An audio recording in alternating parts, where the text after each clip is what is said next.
Water absorption test. The test is a cubical specimen. Uh, the total weight of the specimen is 50 grams, which means very small sample. 50 grams sample, not even 100 grams. We take 50 grams of samples, very light sample, and we will dry it first of all. Water absorption test we have to dry the 50 gram specimen first. 50 gram specimen oda weight 50 gram தான் இருக்கும். So weight is marked as W1, empty dry weight. எடுத்து dry பண்ண weight வந்து W1. After that, keep the specimen is stone. Keep the stone in the water for 24 hours. After that, after 24 hours, if you are keeping today 12 o'clock, tomorrow afternoon 12 o'clock, we have to take the sample and wipe it, and we have to weigh it again. நாளைக்கு எடுத்து weigh பண்ணும்போது இன்னொரு weight இருக்கும் அதுக்கு. That weight is W2. Okay. After that, you have to suspend the specimen freely in water, which is tie the stone to a rope and make it to hang it. அந்த ரோப்பை வந்து வெளியில் எங்கேயாவது hang பண்ணி விடணும், தொங்க விடணும் தண்ணிக்குள்ளாடி அப்படியே பக்கெட்டில் தான் யூஸ்வலாக ஸ்டோனை போடுவோம். அந்த பக்கெட்டில் வந்து அப்படியே உள்ளே போட்டுறாமல் தொங்க மட்டும் விடணும். சஸ்பெண்டட் ஃப்ரீலி லைக் பெண்டுலம் வந்து அதை சஸ்பெண்ட் பண்ண விடணும் ஸ்டோனை. அந்த ஸ்டோனை சஸ்பெண்ட் பண்ண விட்டதுக்கப்புறம் you take it, again wipe it, and again weigh it for weight of W3. After that, take the specimen and put it in a boiling water. First வந்து normal வாட்டரில் 24 hours போட்டிருந்தோம். அப்புறம் வந்து இப்போ வந்து we have to put the specimen in boiling water for 5 hours. 5 hours boiling வாட்டரில் போடணும். அப்புறம் எடுத்து கூல் பண்ணி ரூம் டெம்பரேச்சர் வந்ததுக்கப்புறம் வைப் பண்ணி we have to weigh the weight W4. So 4 weight எடுக்கணும், 4 தடவை வெயிட் எடுக்கணும் ஒரே ஸ்டோனில். ஃபஸ்ட்டு அந்த ஸ்டோனை வந்து ட்ரை வெயிட் எடுக்கணும் W1. செகண்ட் அந்த ஸ்டோனை 24 hours நார்மல் வாட்டரில் போட்டு முக்கி வச்சுருக்கணும், immerse it, and then after 24 hours you have to take it and weigh it, that is W2. And now again suspend the stone freely in the water and take the weight W3. அதுக்கு time கொடுக்கல, இமீடியட்டாக suspend பண்ணிவிட்டு wait போட்டுடலாம். அதுக்கப்புறம் you have to put the stone in the boiling water for 5 hours and then again and weigh it, that is W4. Using this W1, W2, W3, W4, there are different formulas.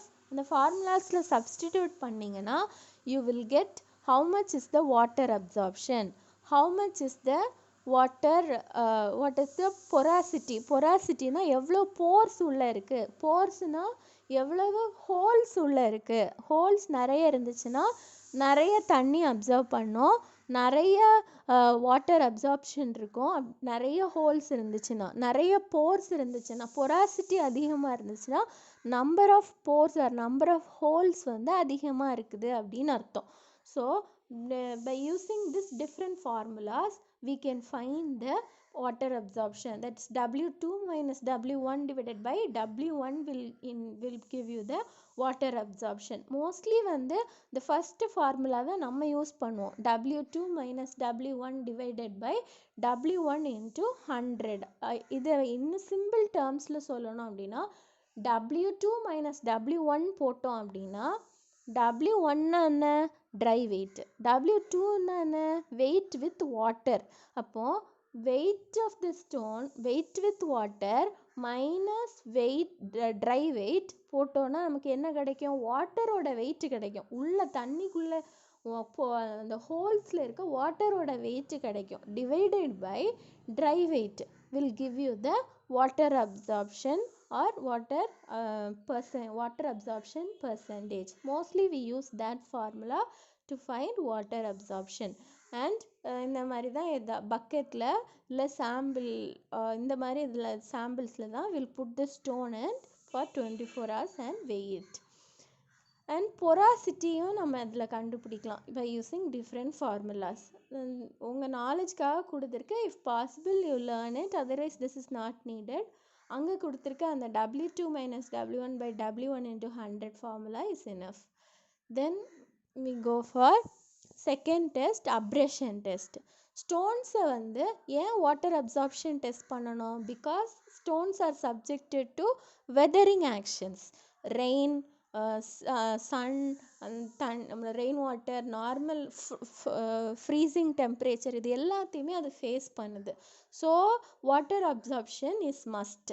Similarly abrasion test is must for stones because கல்லை உடச்சி தான் ஜல்லியாக use பண்ணுறோம்.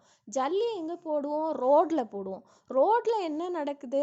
there are many vehicles will be passing by. So because of the vehicles, the stones வந்து உரசிட்டே இருக்கும், உரசி தேஞ்சி போய் இருக்கும். that we call it as wear and tear in English. wear and tear. அந்த wear and tear ஆகிறத கண்டுபிடிக்கிறது தான் அப்ரேஷன் test.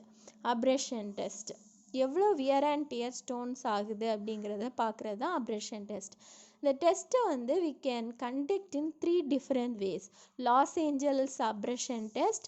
Los Angeles is a place in USA. So அங்கே கண்டுபிடிச்சதுனால, அங்கே உள்ள ஹைவே டிபார்ட்மெண்ட் அந்த டெஸ்ட்டை கண்டுபிடிச்சதுனால it is call Los Angeles abrasion test. Next is Deval abrasion test, Dorry abrasion test. there are 3 types of abrasion test. நம்ம லேபில் use பண்ணுறது வந்து அண்ட் கரெக்டாக ஆன்சர் கொடுக்குறதும் Los Angeles abrasion test. So that is mostly preferred when we go for pavements. Loss Angeles abrasion டெஸ்ட்டில் பார்த்தீங்கன்னா ஒரு பெரிய சிலிண்டர் இருக்கும், something like a drum rolling drum மாதிரி பெரிய சிலிண்டர் ட்ரம் இருக்கும், hollow cylinder. And diameter is 0.7 meter which is near to 1 meter, பெரிய dia. And length is 0.5 meter which is half a meter length இருக்கும். ரெண்டு எண்ட்லேயுமே க்ளோஸ்டாக இருக்கும். அந்த ட்ரம்மை வந்து சென்டரில் தான் நீங்கள் ஓப்பன் பண்ண முடியும். சென்டர்னால் எண்டில் கிடையாது, அந்த ட்ரம்மோட பாடியில் ஒரு ஓப்பனிங் இருக்கும். அந்த சிலிண்ட்ரிக்கல் ட்ரம்மோட அந்த ஓப்பனிங்கில் தான் you can open it. You can see the picture, I'll show it.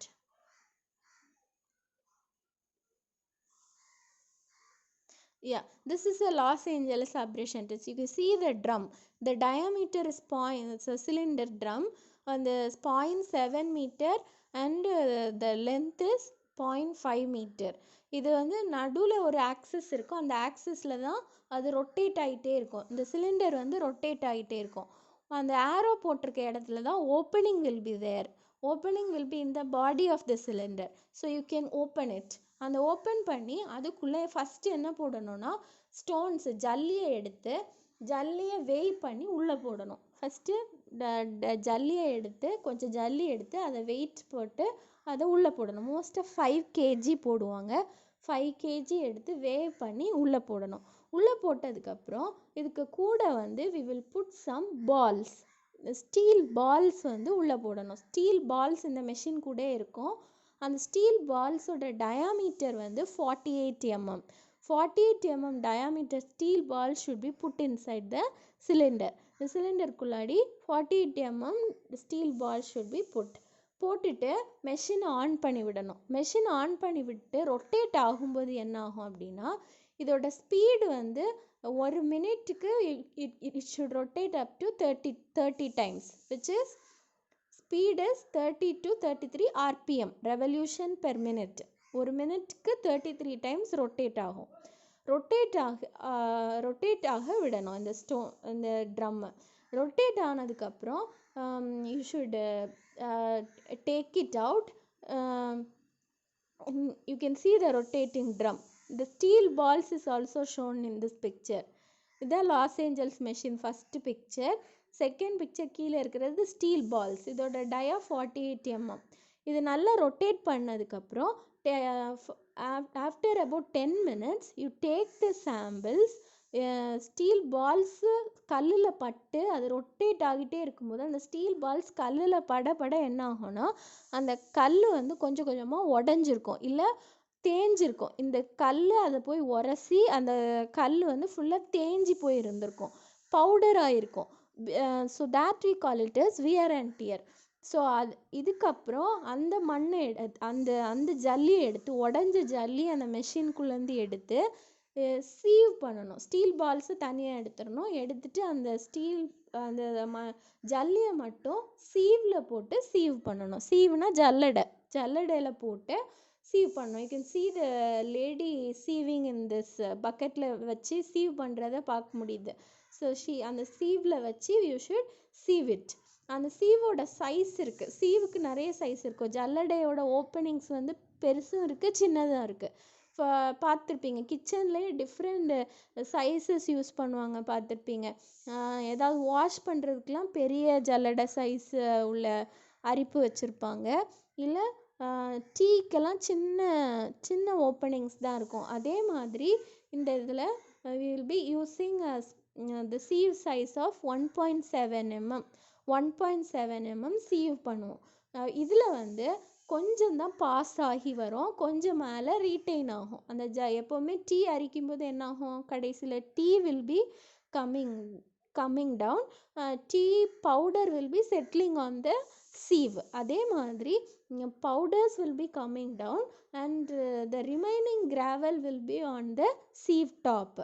எவ்வளோ கீழே வருதோ அது divided by original weight of that gravel or அந்த ஜல்லியோட ஒரிஜினல் வெயிட் ஃபஸ்ட்டு போட்ட வெயிட்டை டிவைட் பண்ணோன்னா we will get the abrasion value or Los Angeles abrasion value. You can see this picture. முதல்ல வந்து அது எல்லாமே பெரிய பெரிய ஜல்லி சைஸாக இருக்கும். அப்புறம் அந்த ட்ரம்முக்குள்ளே ஸ்டீல் பால்ஸோட போட்டு அடித்ததுக்கப்புறம் அது வந்து இந்த மாதிரி நல்ல க்ரஷ் ஆகி பவுடரியாக மாறிடும். ஸோ திஸ் இந்த ஆஃப்டர் பிக்சர் இருக்குல்ல, அதை எடுத்து சீவ் பண்ணணும். நீங்கள் 1.7 mm சீவில் வச்சு சீவ் பண்ணதுக்கப்புறம் whatever is passing through the sieve, that is taken and weighed.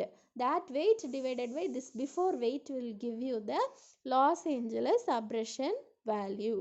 And next test is impact test. Impact test அப்படின்னா there are different ways of applying a load. For example, when you go for a இப்போ நம்ம நடந்துட்டுருக்கோன்னு வச்சுக்கோங்க, அந்த ஃப்ளோருக்கு வந்து நம்ம சும்மா நடக்கும்போது வெயிட் அதுக்கு நார்மல் கிராஜுவலாக லோடு அப்ளை ஆகுது அப்படின்னு அர்த்தம். இஃப் யூ ஆர் ஜம்பிங், நல்லா ஜம்ப் பண்ணுறீங்க, ஒரு ஃப்ளோரில் நின்று ஜம்ப் பண்ணுறீங்க அப்படின்னா it is taken as impact load. ஒரு ஹேமர் தூக்கி போடுறீங்க தரையில் அப்படின்னா ஃப்ளோரில் if you are putting a hammer, that hammer is a impact load to the floor. So impact load அப்படின்னா டக்குன்னு ஹெவி லோட்ஸ் எதையாவது போடுறீங்க அப்படின்னா that is impact load. So ஒரு ஸ்டோனுக்கு வந்து இம்பேக்ட் லோடு இருக்கா இல்லையா அப்படின்னு கண்டுபிடிக்கணும் ஆல்வேஸ். பிகாஸ் ரோட்லேயும் சரி வீட்லேயும் we are going for stones only for flooring. Granite is a stone that we are going for flooring. So impact test is a must. Impact test பண்ணுறதுக்கு it's a very simple test only. Impact testing machine is there and the impact testing machineல வந்து you can see. Okay, this is the impact testing machine. You can see the impact testing machine. மேலே வந்து ஒரு lifting ஹேண்டில்னு ஒன்று கொடுத்துருப்பாங்க. அதில் ஒரு lock இருக்கும். அந்த லாக்கை ஓப்பன் பண்ணி விட்டிங்கன்னா கீழே இருக்கக்கூடிய ஹேமரை வந்து you can lift and drop. Okay, there will be a lock. You have to take the lock. லாக்கை எடுத்திங்கன்னா இந்த ஹேமர் வந்து you can lift and drop. இந்த ஹேமரோட டயாமீட்டர் வந்து 100 mm and இந்த ஹேமரோட வெயிட் வந்து 15 kg and height of fall வந்து 38 cm. You can அதாவது இந்த ஹேமரை வந்து எவ்வளோ தூரத்துலேருந்து தூக்கி கீழே போடலாம் அப்படின்னா the 38 cm மேலேருந்து தூக்கி போடலாம் கீழே. 38 cm height of fall இருக்கும் அந்த ஹேமருக்கு. அதுக்கப்புறம் பார்த்தீங்கன்னா இந்த ஹேமரோட வெயிட் வந்து 15 kg வெயிட்டு. 15 kg weight. ரெண்டு சைடும் ஹேண்டில் இருக்கும். நீங்கள் இதை லேபில் செய்வீங்க. You have construction materials laboratory, அதில் பண்ணுவீங்க. மேலே தூக்கிட்டு கீழே போடணும். ஓகே, இந்த லிஃப்டிங் ஹேண்டில்ஸை மேலே தூக்கி கீழே போடணும். கீழே வந்து என்ன இருக்குன்னா இந்த stones will be there. Stones வந்து க்ரஷ்டு ஸ்டோன்ஸ் யூஸ் பண்ணுவோம். இந்த க்ரஷ்டு ஸ்டோன்ஸை ஒரு மோல்டில் வைப்போம், இல்லை கப் அப்படின்னு சொல்லுவோம். We don't call it is mould, we call it is a cup. இந்த ஹேமர் இந்த அனிமேஷனில் பக்கத்தில் கொடுத்துருக்காங்க mould or cup and falling hammer. மேலேருந்து ஹேமரை தூக்கி தூக்கி போடணும். அண்ட் இந்த கப்போட டயா வந்து 10 சென்டிமீட்டர், ஹைட்டு வந்து 0.5 centimetre. 0.5 very small height. 5 centimetre தான் அதோட ஹைட் இருக்கும். கப்போட டயா வந்து 10 சென்டிமீட்டர் இருக்கும். அண்ட் இந்த கப்புக்குள்ளே crushed stone should be fill. இந்த க்ரஷ்டு ஸ்டோன்ஸை அப்படியே எடுத்து ஃபில் பண்ண மாட்டோம். எப்படி ஃபில் பண்ணுவோன்னா 3 லேயராக பிரிக்கணும். இந்த கப்புக்குள்ளே எவ்வளோ ஸ்டோன்ஸ் போகுமோ அவ்வளோ ஸ்டோன்ஸை ஃபஸ்ட்டு எடுத்து வச்சுட்டு அந்த ஸ்டோன்ஸை வந்து 3 பங்காக பிரிச்சுட்டு ஃபஸ்ட்டு ஒரு பங்கை தூக்கி அந்த கப்புக்குள்ளே போடணும், இந்த மோல்டுக்குள்ளே போடணும். போட்டுட்டு ஒரு டேம்பிங் ராட் இருக்கும். டேம்பிங் ராட் அப்படின்னா similar to it's normal rod மாதிரி இமேஜின் பண்ணிக்கோங்களேன். அந்த ராடை வச்சு அப்படியே நல்லா அந்த ஃபஸ்ட்டு அந்த கப்புக்குள்ளே இருக்க ஸ்டோன்ஸை நல்லா குத்தணும். குத்துறதுன்னா யூ ஷுட் டேம்ப் பண்ணணும். ஒரு டேம்ப்னா என்ன? the police have tamped brutally the thief அப்படின்னா டேம்ப்னா கீழே போட்டு நல்லா மிதிக்கிறது. டேம்பிங்னா மிதிக்கிறது. ஸோ டேம்பிங் அப்படின்னா இந்த கப்புக்குள்ளே அந்த ஸ்டோனை போட்டுட்டு இந்த ஃபர்ஸ்ட் லேயரை நல்லா அந்த ராடை வச்சு you should press it or நல்லா குத்தணும். குத்துனதுக்கப்புறம் என்ன ஆகும்னா அந்த லேயர் வந்து அப்படியே நல்லா ஃபேர்ம் ஆயிரும், லூஸாக இருக்காது. அப்புறம் செகண்ட் லேயரை போடணும். செகண்ட் லேயரை போட்டு மறுபடியும் டேம்ப் பண்ணணும். எத்தனை தடவை டேம்ப் பண்ணணும்னா எல்லாத்தையுமே 25 times you should damp it. 25 times first layer, then second layer 25 times stamp, and then third layer 25 times stamp. Stamp பண்ணதுக்கப்புறம் இந்த லிஃப்டிங் ஹேண்டில் இருக்க லாக்கை ரிலீஸ் பண்ணிவிட்டு you should lift the hammer and you should put down the hammer. இந்த hammer வந்து எத்தனை தடவை இந்த மாதிரி பண்ணணும்னா 15 times the hammer should be lifted and dropped down. So that is 15 blows கொடுக்கணும். 15 times it should be lifted up and dropped down. That is 15 blows should be given to the sample in the cup. And 15 blows முடிஞ்சதுக்கு அப்புறம் take the sample and sieve it in a 2.36 mm sieve. அங்கே வந்து 1.7 mm சீவில் பண்ணணும். இங்கே வந்து 2.36 mm size சீவில் வந்து நல்லா sieve பண்ணணும். சீவ் பண்ணதுக்கப்புறம் ஃபஸ்ட்டு வெயிட் அது W1. ஃபஸ்ட்டு இந்த டேம்பிங் பண்ணுறதுக்கு முன்னாடி எல்லாம் ஃபஸ்ட்டு அந்த கப்பில் இருந்த சாம்பிளோட வெயிட் போட்டிருக்கணும். That is W1. அதுக்கப்புறம் W2 வந்து சீவ் பண்ணி கிடைக்கிற வெயிட்டு W2. இந்த W2 divided by W1 will be giving the impact value. So you can see the picture of this. கீழே இருக்கிறது அந்த black கலர் வந்து கப் ஆஃப் த ஸ்பெசிமன். அந்த கப்புக்கு நடுவில் இருக்கிற ராடு தான் டேம்பிங் ராடு. அதை you can take it and you can damp it. And இந்த ப்ளூ கலரில் இருக்கிறது தான் impact testing machine. And it will have a hammer. The hammer ஓட weight 15 kg and the height of fall is 38 cm. The cup ஓட diameter 10 cm, height is 5 cm.